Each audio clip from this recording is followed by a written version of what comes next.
Welcome everybody to the final episode of Season 1 of the Byrd Academy. This time we're going to be going NEMA Midget and NEMA Light racing at Star Speedway in Epping, New Hampshire.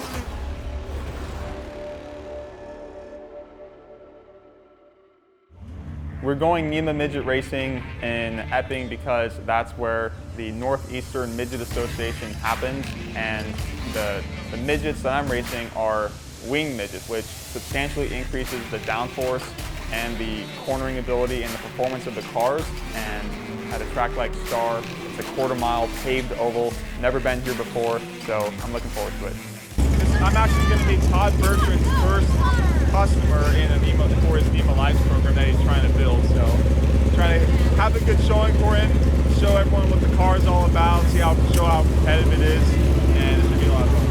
Bertrand Motorsports have been in the NEMA Midget scene for a very long time. Tim Bertrand, the car owner of the NEMA Midget, and Todd Bertrand, the car owner of the NEMA Light, both have a lot of experience actually racing the cars, so just ready to learn as much as possible and absorb everything that I can. Pretty much almost want to hang the car over the edge, the way it was. Want to hang it over that edge and then drive down really hard.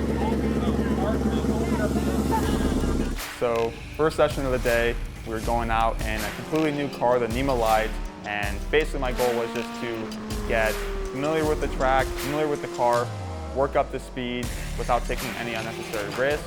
Getting that baseline, just like I'm only half a second off, and I know what I need to improve on. Is like it feels like a good starting point, especially in a car I've never driven before. That was my first time driving a Focus Midget with a wing on it, essentially. So once we got out of the car in the NEMA Light, I debriefed with Todd.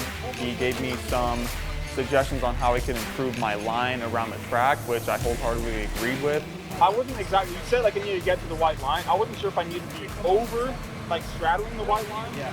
Okay, I'll aim to straddle the white line. Like want to get your right sides just about over Just it, over, okay. and then kind of enter late, like so that like Yeah, you're late like turn. literally driving down into the Yeah, middle of the yeah. floor. So we were able to debrief real quick before heading into the NEMA Midget, where I've already driven the car before, so I just needed to utilize the experience I just got in the Light and transfer it over to the NEMA Midget so I can get up to speed in that even faster, which we were able to do.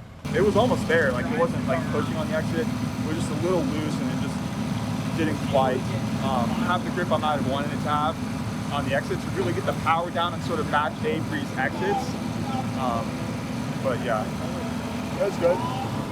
So heading into the final rounds of practice in the NEMA Light and the NEMA Midget, both cars actually felt substantially better than in the first practices. The NEMA Light felt like I could really just take over the world with it. I was able to go like 3/10 faster in the Light car, and in a NEMA Midget, I felt like I could just carve through the corner like nobody's business, and I was able to go from 6th fastest to 4th fastest. I improved in both times. I'm currently liking both of these setups, and I think we're going to be sitting pretty well for going into the heats and the mains. So I'm excited. Cars are fun.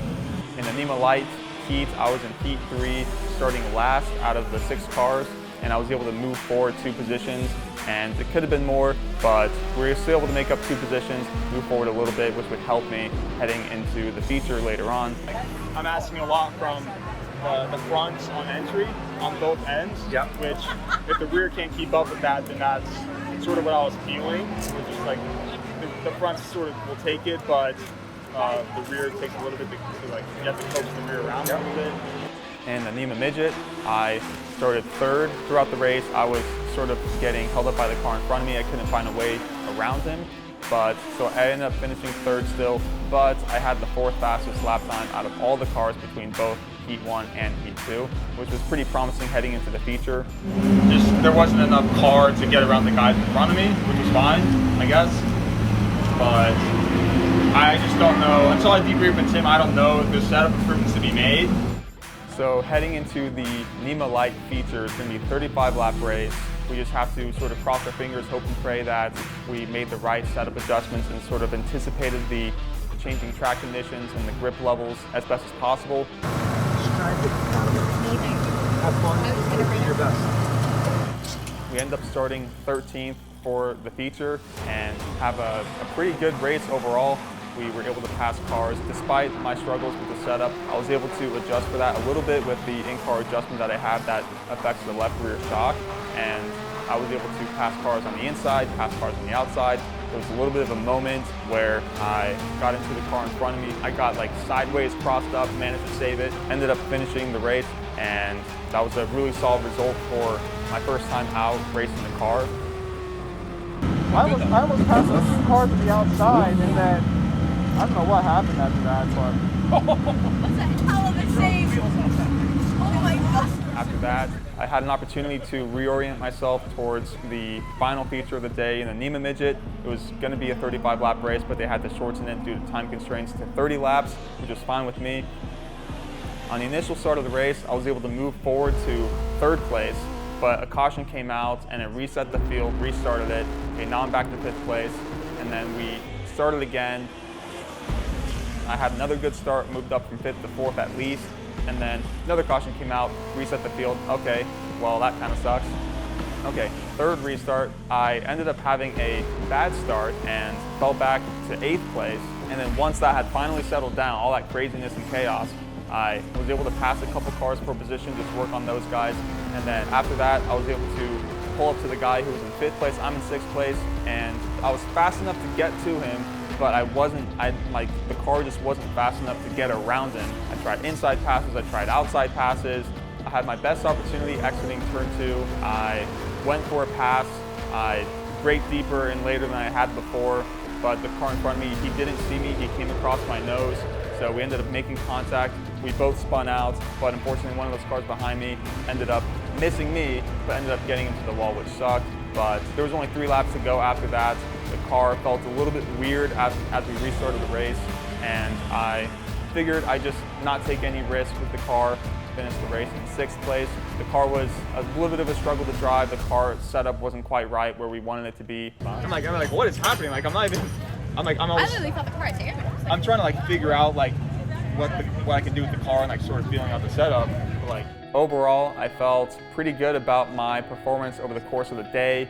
I really appreciate the opportunity to run both cars with guys that are really experienced, veterans in the scene, and I can't wait to go wing midget racing with them in the future. Well, that wraps up today at Star Speedway, the NEMA midget and the NEMA light. Thanks everybody for tuning in to another episode of the Byrd Academy, and stay tuned for next time.